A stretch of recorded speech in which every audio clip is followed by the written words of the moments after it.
Hi there, I'm Lana Monday Emmett, and today I'm back with Coach LCO on the Swimming in the Ocean of Consciousness podcast. How are you doing, LCO? Good day, Lana. Good day, everyone. Thank you for joining us in Swimming the Ocean of Consciousness. Lana, I'm doing great today, and I'm happy to be here with you to take a dive into the ocean of consciousness. And that is reciprocal. There we go. It's always such a treat. Yeah, it is, and I know we're just getting this wheel started, but I've really been enjoying this video series, and so I'm always interested to see what questions you bring forth and how we can swim in the ocean together. And yeah, what do you have for us today? Well, today I've been pondering wellness, self-care and wellness. Oh, And a lot of people, I think, when they think of that topic, they generalize. They tend to think of it as maybe emotional or physical wellness, but there are a whole slew of other areas yeah. that really wellness should be incorporated in. For example, social wellness, our relationships with other people, intellectual wellness, our mind thought, are we challenging ourselves? Are we learning? Spiritual wellness, our relationship with God, with source, with the creator, emotional wellness, physical wellness, and occupational wellness, which is long-term, as far as your career is concerned. Yeah. So I'm curious, how come or why do you think that people want to generalize self-care and wellness maybe just into emotional and physical? Well, Anna, thank you so much, and it's a great question. Sorry, I think it really has a lot to do with what is considered the norm and the normal framework of how it has been introduced to us socially over long years. That this is the aspect, even from a religious perspective. Before some people leave religion and go into spirituality, it's always been just limited on what you're allowed to explore of yourself. And that's why I always say now the work that's necessary from now at that crossroads that we find ourselves, which is the most difficult to do, but it's the first turn that navigational point inward and do internal healing, because it's only at that point can you be your best and your best light forward. And with the wellness part, you want to expand beyond those two aspects so that you could blend well with society and feel how the best of you are you can be, can attribute positively to society. Right, right. That makes total sense. Total sense. So the social So, wellness really wraps into finding happiness and joy to healing. And from that aspect, how do you personally and then professionally take yourself into the world and be, a unified force with the rest of your friends and colleagues? right. So what are some things that you think maybe, let's just start off with first with social wellness. Sure. What are some things that you think people could do to increase or build up social wellness? What types of things? How can we better our relationships with others? Lana, I think that the first key point is awareness. If we can build up first key awareness of ourselves, then we become aware of those that we are socially around, whether we're on the train together, trying to get a bus downtown, or we're just kind of at a restaurant, or this is where your interaction with people at work or kids at school are bring a new aspect of energy into one's personal field when you're just trying to figure out yourself. And so that Right. work is done first, you're now able to judge how much of yourself you blend and give to others socially. Also, Mhm. how much you allow from another person, whatever their day negative highs or low. Remember, we talked about the emotional ties or whether they're on an up or down wavelength to kind of thrust into your life and your world. And you have to be able to keep that balance. But most of us don't know how to feel that for ourselves, and Right. we're not comfortable from that point to articulate boundaries within our framework of our being. I like to call it the golden egg of our bodies, our hearts, our conscious minds, and all of our beings come together. And so when we can try to how we blend that socially, it's all about how we can put that forth as one loving light. I like to say lighthouse of one loving light. Yeah, socially. I've taken a look at like a lot of different websites that talk about self-care and wellness. And like they usually list at least 5 different steps, Yeah. regardless of whether it's social, intellectual. And they talk about just what you said. Number one, you have to have awareness. That's number one, first off, straight out. Number two, you have to develop a knowledge base. And that's really at looking at what options do you have Mhm. that you can do. And then there's a decision making part of this process where you have to say, okay, what options should I actually consider for my own wellness? And then there's planning as far as, what's a realistic plan for me. Yeah. And then finally, it talks about action because, action has to go with it. You can think about it all day, but if you don't take some action on it, nothing ever changes. And everything. That's the connection between the emotional heart and the conscious mind, that back and forth. And then at some point, a decision has to be made. And that clear decision is what you act on, and you do it with courage and always with grit, hold the line. You have to make a decision to go forward from there. But it is for many, it's frightful to kind of go into a new realm and feel so exposed to hold a position, have an opinion, and still be a part of a social realm where everyone else is kind of going along. So the difference is, how do you know when to go along with everything else and how to be yourself? And that's the decision between social wellness. Because if we dim our own lights to let others lead the way, but then when you look at what they're leading, it's not on track with what should be. Then you have to know yourself at that point to know where you're going to go. Are you going to be a part of that, or are you just going to find a light as your own path? And that's one thing I think as teenagers, we go through that a lot because we want to fit in with their peers. It's like they call it growing pains and facing peer pressure. Yeah, exactly. So one thing you're having the experience of growing pain, but the pressures that comes from outside of the peers to follow a path, plus then the structure of order of society, that the school says this, the teacher says this, mama says this, and then everyone else wants to do something else. Right. Find that balance emotionally. And so that maturity emotionally and consciously takes time for us all to go through. And like you said, so those 5 aspects you call off, when you get to the point of action, it'll be nice if we can find a way to inspire the younger ones to reach that point to consciously take action earlier. Yeah. Than going through life making unnecessary mistakes and then reaching a point to still have to come to that conclusion that this is a decision that needs to be made. And the only way we can do that is to learn how to share from our experiences forward. Right. And I think a lot of that too maybe has to do with your self-confidence level. Very true. Very true. Yeah. Are you confident in speaking your own mind, or do you go along with the masses because you don't want to be the one to go against the masses? Yeah. Right. Yes, exactly. And that's what the pressure of it is. And to know when it is sometimes necessary to go along with for neutrality of things, and when it's necessary to have a voice that is your own. But that is the layers, let's say upward, because the pressure comes from down of what if you just separate social from social wellness, that's what society brings, that structured order on a free spirit. So from birth, a soul is born free, but that freedom is taken away by the same social order and structure. Yes. And the education that's there is not really how to succeed in society, but how to be a bottom end servant to society. Yes. And you have to kind of prove yourself worthy to kind of climb in that ranks. But all of that takes away from the freedom of the soul. So when people get older, 30, 40, 50, they start revisiting, who am I and why am I so broken? Why am I so hurt? Why does my life feel so meaningless? And something like COVID-19 comes along, you realize you weren't ready for it, you weren't expecting, there was no plan. Where do we go from here? And then society's kind of not there to give you that comfort that you were kind of expecting it to have, that other type of, I have it taken care of, not to worry, you just go ahead and live your life. That's no longer really there. You're seeing society fighting amongst itself. And when it's fighting amongst itself, you're trying to find, should I be taking that natural spiritual path for myself? Or am I going to follow the frenzy here or there? And when they're not really grounding their arguments to anything that is socially developed for the next 1,000 years. They're trying to break down what took so long to build to ashes and don't have a plan to rebuild it. Right. That's the hurtful part. Yeah. Yeah.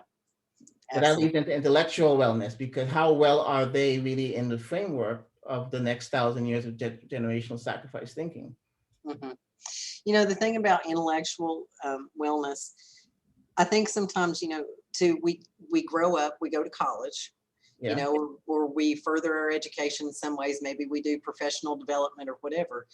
And then once that is over, a lot of times we forget that we need to keep investing in our mindset, our brain, and keep learning things. Really, they say that as long as you are always learning something, it keeps your brain fresh and it keeps it going, and if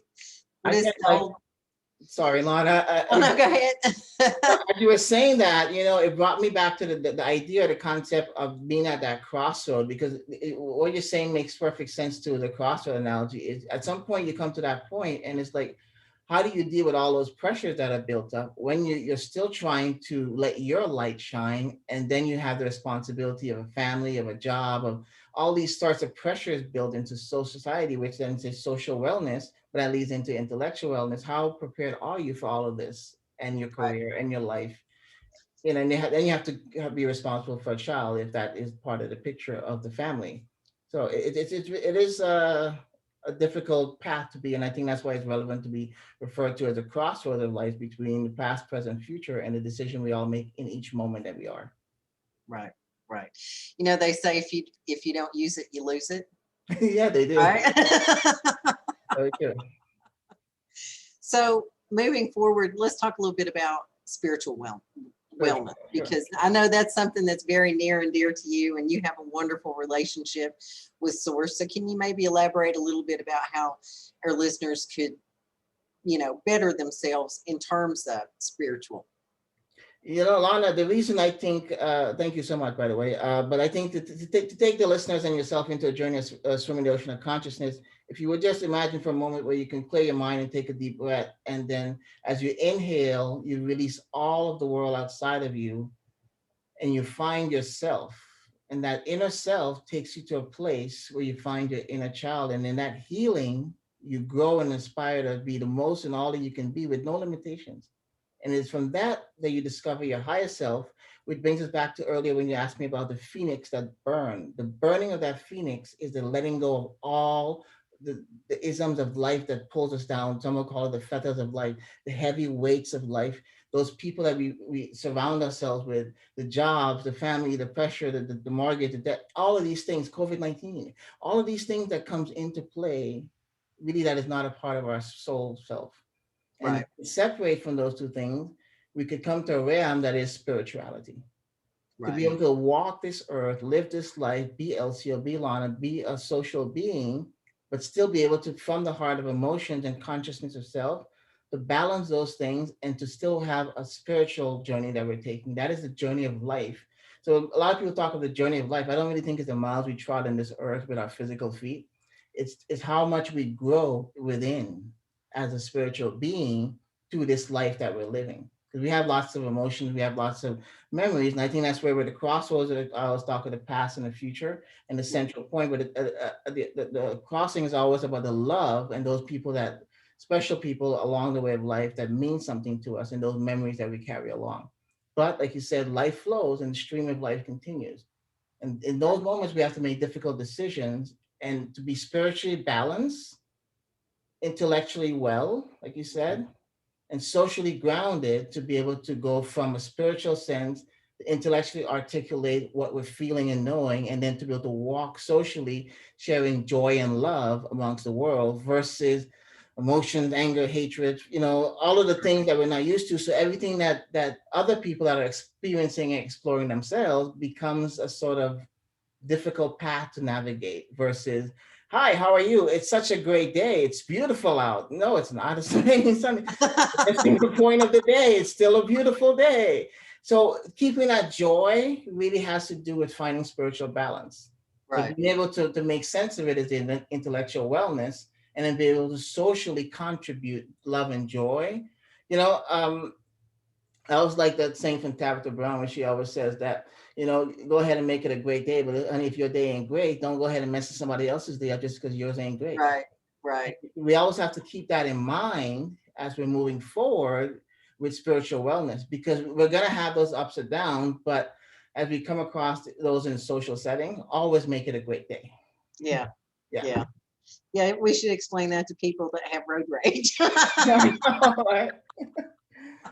Yellow means green. We just got to go extra fast and don't worry about red coming next, because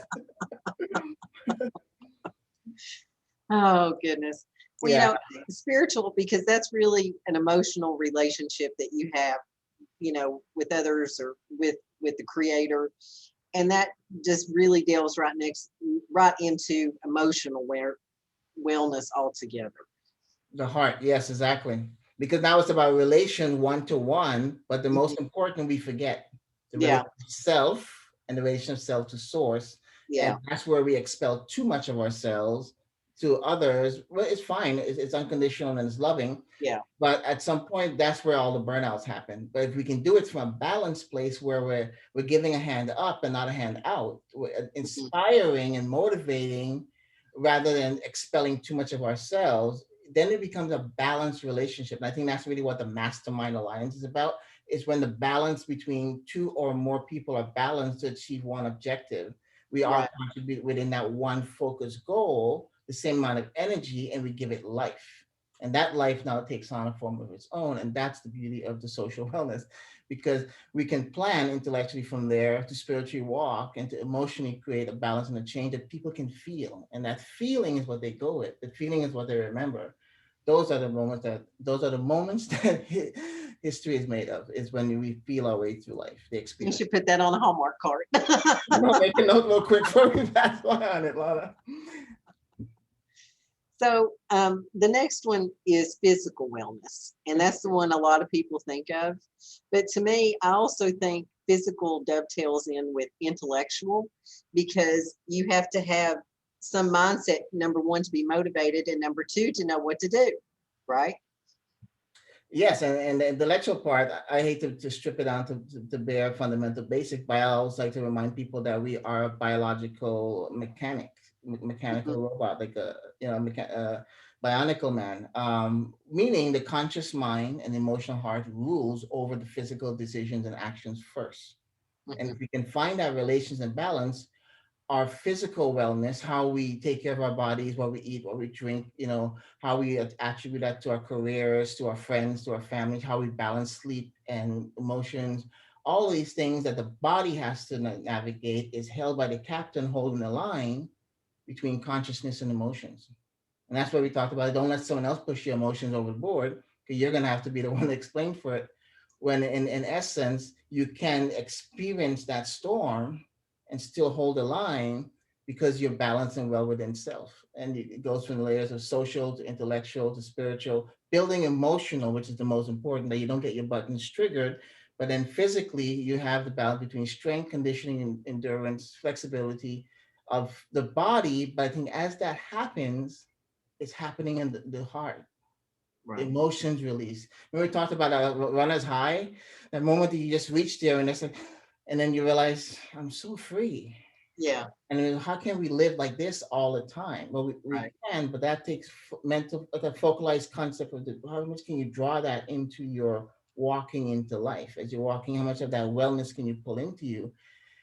And we're usually distracted is what I'm saying. It's hard to do all day every day, Right. and that's why we have to be. I said when we talked about self gratitude, I always put it together with mercy. We have, Mhm. as we learn to be what we're grateful for in the world, we have to also have mercy with ourselves for those Mhm. moments that we're not going to do the smartest thing, we're not going to do the wisest thing, we're not going to get up at 5 a.m. every day. We have to have mercy with ourselves for growth to happen. Yeah. I think it's in those silent moments between action and emotion that true intellect really stays with us as an imprint that we Mhm. can take in and make it our everyday lifestyle. It's hard to just make a list of point of things that it makes becomes a lifestyle. When if you ever tried it, you realize it's hard to maintain any lifestyle for too long Right. period. So it has to be then that it's a part of who you are, it's part of what you love, and it's just not a thought as a discipline anymore. It's a way of life. So here's my question for you, LCO. I see all these things you're doing on Facebook as far as running and training for marathons and different things like that. How do you personally incorporate and plan physical wellness into your routine and your schedule?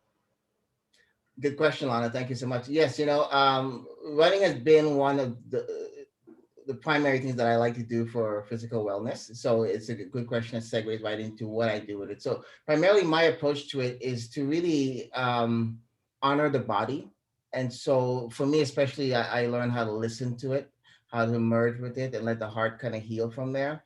And as I try to focus on what I can do for endurance and strength, I also focus on what I can do with taking self care of my being and the heart and the mind, because that's an important factor to any physical activity that we would do, and to the total well-being of it is the mindset that we approach it with, that it has a balanced heart of intention to what we're going to work on, whether it's a run, it's a stretch, it's a yoga. And from that point, whatever we do physically is a part of the whole wellness stream, because it's one wellness mind, one thought behind all that we do, that is wellness and care for self. Right. I think too about how a lot of times people that, let's say, do bodybuilding Yeah. and weightlifting, and they make this mind muscle connection. And I think that is part of the wellness, thing, the self-care thing, because you're meshing different aspects of your being together, to form a greater overall stronger person. Yeah, in the wellness field, we call it the different dimensions of ourselves. So, then as we talked about in an earlier podcast, we have the heart central, which deals with all the emotion, and as the physical muscle tissues and body, that's probably with the energy, the power of the body, and that is controlled by the subconscious, conscious mind, that is connection to source. And in between all of these factors of ourselves, we're not always connected to those factors ourselves, but yet we use them on a daily basis just to do average things, like cooking in the house or making a dinner for yourself. Is that, are you going to rush through it, or are you conscious of what you're cutting, what you're putting into the meal, the time? So that flow and that rhythm is the same energy we bring into the home, and the family is the same thing with the wellness of the care, what we eat, what we drink, are we drinking enough water, are we getting enough sleep, how is that attributing to the whole wellness of our body, but also of ourself, and how we're caring for ourselves. And those things all have to mesh together. And what happened is we start to do them naturally. Remember, we talked about a meditation not being something you set time for, but it's just a Right. part of your being. And that Yeah. helps to control, kind of to guide your ship, that is the body of your being, through life in a well-balanced way, that we can, be better social beings in life, because we're healthy, we're happy, we're full of joy. Right. And you touched on something too there when you talked about the home. Yes. Um, so I think, there is such a thing as home or family wellness, right? Correct. So, Yeah, I believe so as so well. Yeah. right. And so what do you think are some ways that people can maybe look at creating that, whether you're, living by yourself or you live with the family, right? To be able to create a good, positive atmosphere where you live. Yeah. Do you have some insight? Yes, a lot of it has to do similar to what I said with feng shui, and how you arrange things in your home, and how it has to do, like I was saying, with maybe a meal prepping or cleaning the house on Sundays or so forth. But you create that environment around you, and that's a part of your well-being of your mind and your heart. And if we let things at the home get away from us, then we have to kind of play catch up, and things kind of get built up. Yeah, it's bad. Exactly, I know, right?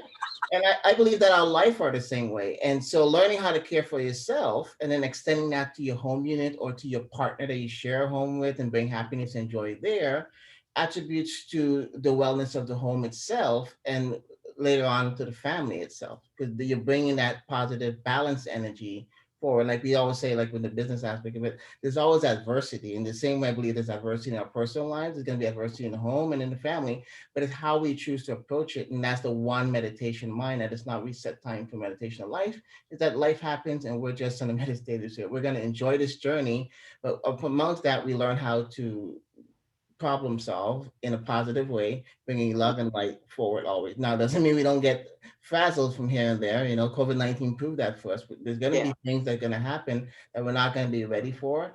But within the home, we can stay together in one mind, one heart, one soul.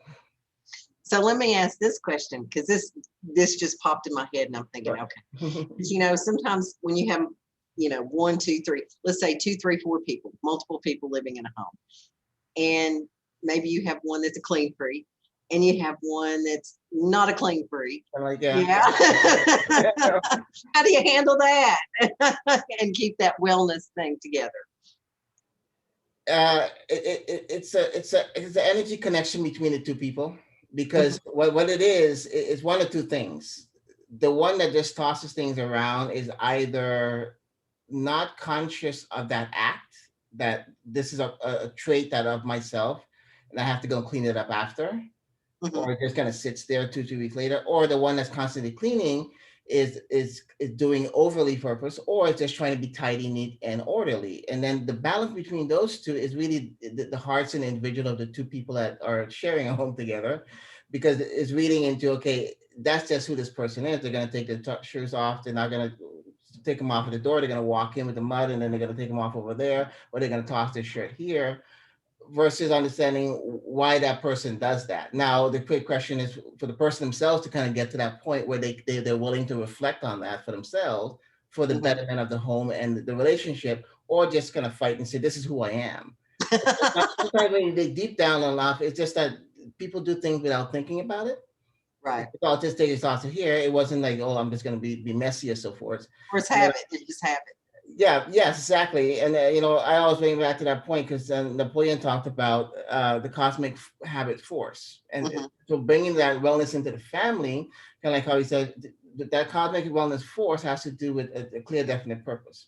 So if two Yeah. individuals has a clear, definite purpose of love and wellness and the health in the family, certain things just naturally adjust. Now, I can only speak for myself, but Right. I'm the kind of partner or lover that always looks to see how I can be a better partner and bring happiness and joy to my partner by maybe doing subtle little things that they don't expect that makes their life a little easier and happier.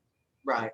Right. And that's just a natural part of who I am. Sometimes I go in a little too much in that, but what I'm saying is by that attentiveness to detail, to happiness of my partner, Mhm. if they reciprocate that happiness and detail and care back, then Right. we have not only self-care, but care of the union of the family in a whole. And Right. in that moment, little things like that can get easily adjusted, like frequency, like the tone that we talked about, because you kind of learn really quick what balance is. And that's when I say it shouldn't really take much words on it. It's just a feeling, oh, this is right to do and that's wrong to do. Mhm. It's like for a guy, I'll keep the toilet seat up and I'll put it down because I live with women, and it's the most respectful thing to do. Or is it just something I've never thought about or come across? So why should I have to do that? And Yeah. so, but at some point, love takes over, and when love gets to the heart, certain little things to me like that just gets naturally adjusted to the frequency of home, family. This is the sanctuary. So then you start to, how can we take care of the sanctuary? How can we bring a nurturing positive energy into the sanctuary between myself and my partner? And if we have kids, now we can teach them a version of that, because we know once they open those doors, there's a lot of chaos outside sometimes. And that's a great way to look at it too, because, you know, some people just look at it as a place that they crash or they sleep or, and don't think about really I don't know if that's the right term, but the subconscious effects that your environment has around you. So Exactly. I think, looking at your home as your sanctuary, that's a wonderful view to take And I of always try to take that approach because, like I said, the outside, once we go for work or social, whatever, and that brings us back to our first discussion of social wellness. Once we have to interact with others, we're not guaranteed how that interaction will be or what energy they bring with them as right, they go out into society. And so, leaving with a calm balance before you leave the home from the sanctuary, this is home, this is happiness, and I take this with me in my heart wherever I go, whatever I face. And at the end of the day, you're just looking to come back home where you can right, release and finally just be, and to know what is within your home, what that framework is like with two partners that have a cohesive understanding of wellness of themselves. And that's where love nurtures and grows, from a family to an yeah, individual. yeah, Like it takes more than four walls to build a family, to call it mhm, home. right, And so it's the work that you put in together to really make it a home. yeah. That's a great way of looking at it. I love that. That's a wonderful approach. Yeah, and I'm sorry, I'm a hopeless romantic. I always go for that picture perfect love type of situation.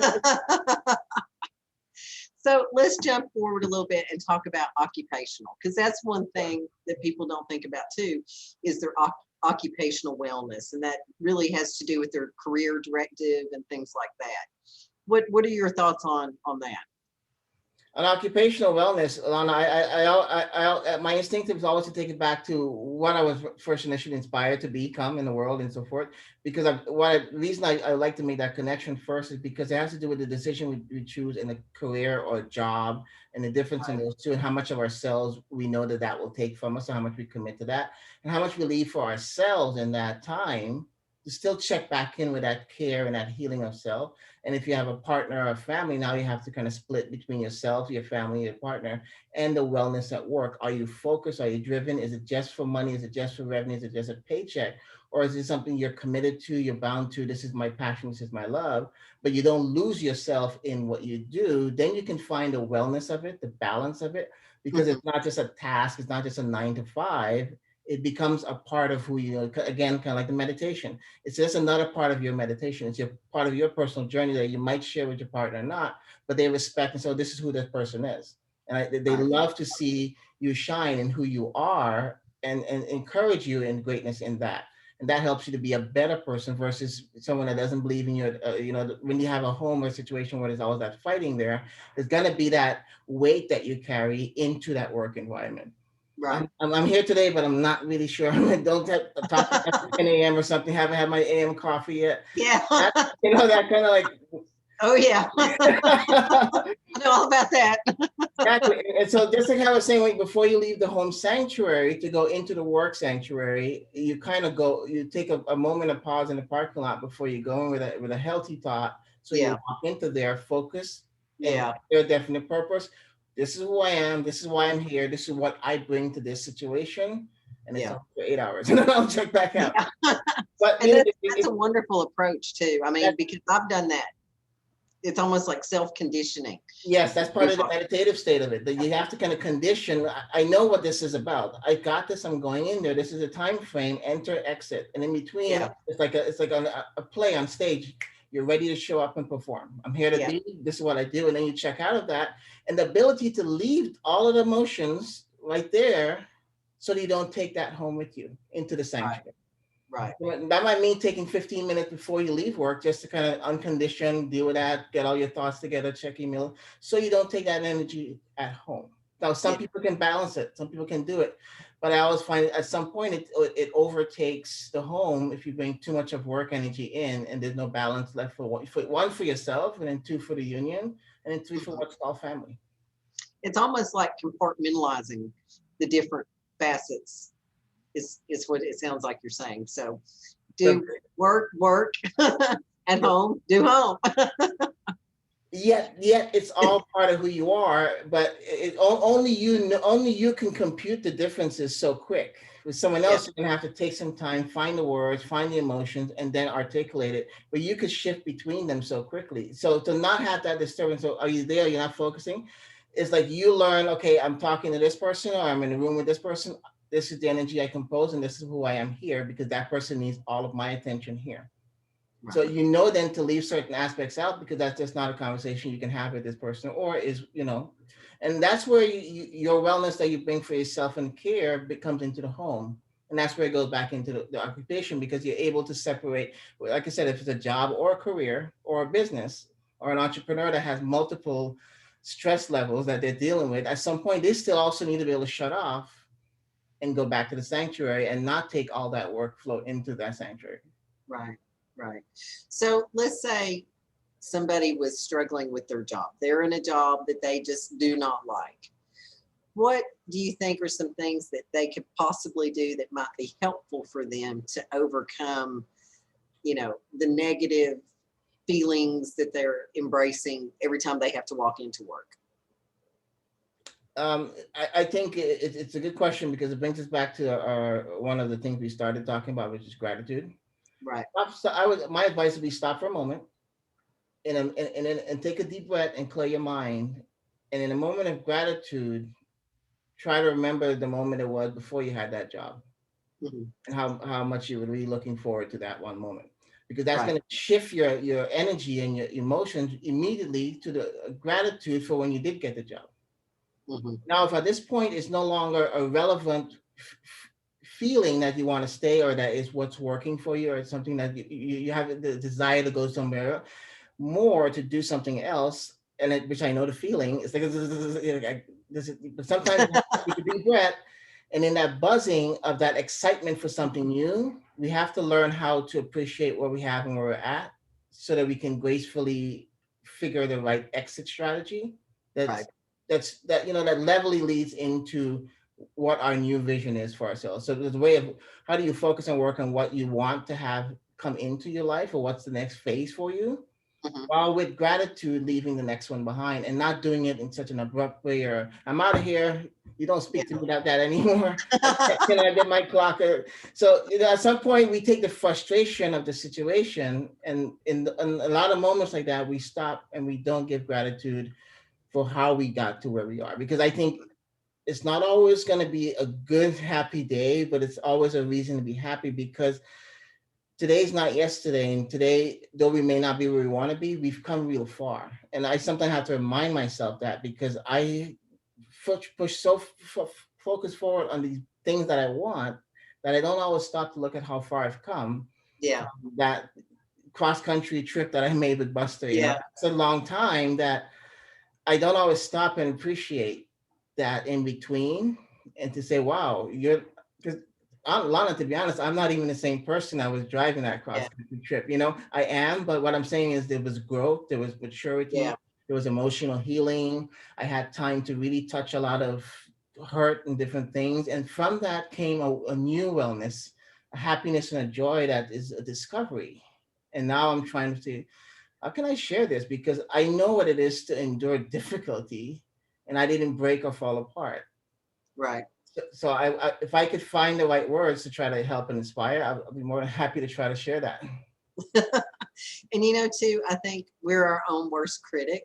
Yeah. Sometimes we are our own worst critics, however you want to say it, because we're overly hard on ourselves. We get up and we look in the mirror and we're like, why did I do that? Or what was I thinking? Right? Yeah.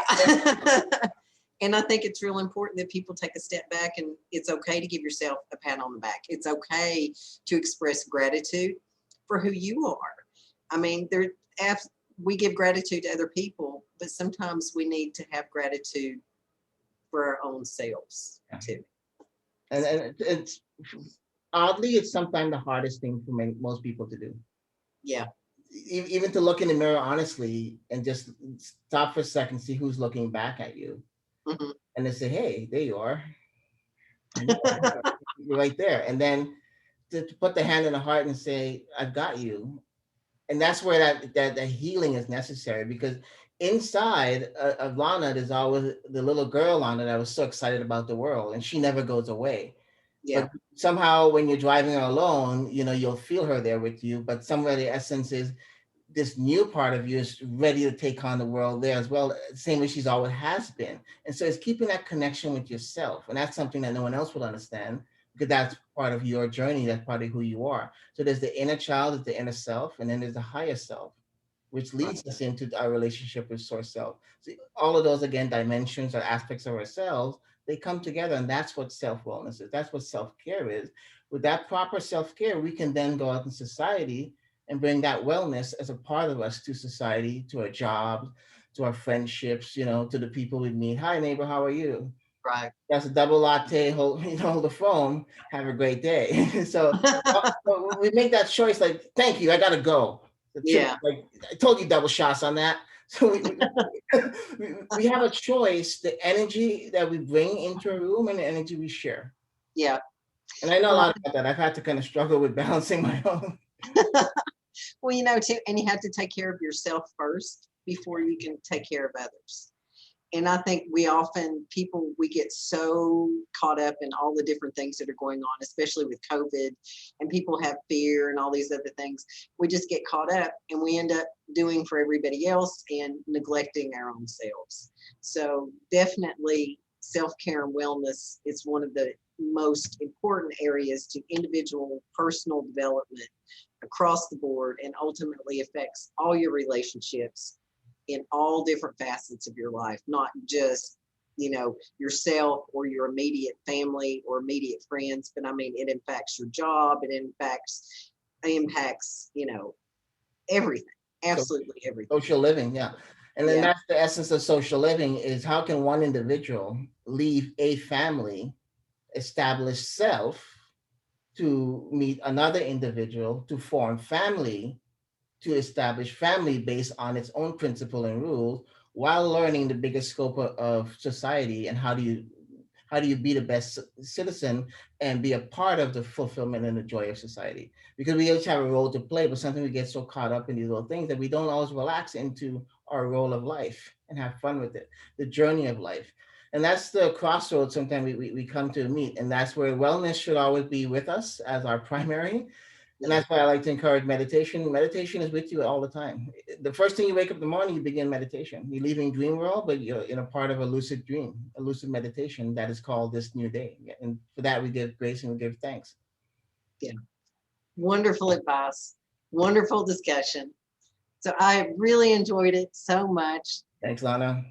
And I hope everybody out there, take some time for yourself, look at the different facets of your life, your social, intellectual, spiritual, emotional, physical, occupational, home and family. Do what's best for you, and definitely keep looking up.